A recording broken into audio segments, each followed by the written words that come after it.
Hi everyone, আমি অনুশ্রী একটা new mini ব্লগে তোমাদের সকলকে আবার স্বাগত জানাচ্ছি। তো এটাই হলো আমার এখনো পর্যন্ত পাহাড়ের লাস্ট ব্লগ, আর এটা ছিল আমার লাস্ট ডে। তো সকাল সকাল উঠে আগে আমি করে নিলাম নিজের ব্রেকফাস্ট। দেখতেই পাচ্ছ ব্রেকফাস্টে কি কি আছে।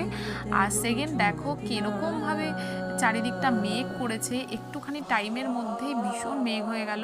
সত্যি কথা বলতে ভীষণ মিস করব এগুলো, আর যা অভিজ্ঞতা আমি সংগ্রহ করলাম এই এক বছরের উপরে পাহাড়ে থেকে। তো এইগুলো আমার আগামী দিনে ভীষণ কাজে লাগবে, আর লাইফের একটা বেস্ট ইয়ার কাটালাম আমি, সত্যি কথা। আর দেখো তারপর আমি পুজো দিয়ে নিলাম, আমাদের লাগেজ কিন্তু অলমোস্ট রেডি, আর গাড়িও চলে এসছে। এবার আমরা বেরিয়ে যাব সবাইকে গুড বাই বলে। মনটা ভীষণ খারাপ ছিল, কারণ সবাই আমরা এক ফ্যামিলি হয়ে যাই, আর এই যে একটা সংসার পুরো গুছিয়ে নিয়ে যাচ্ছি, এতগুলো লাগেজ হয়েছে। তো দেখা হবে তোমাদের সাথে আবার নতুন কোনো পাহাড়ে, হয়তো এখানেই, জানি না কবে কিভাবে। তো অবশ্যই দেখা হবে নেক্সট।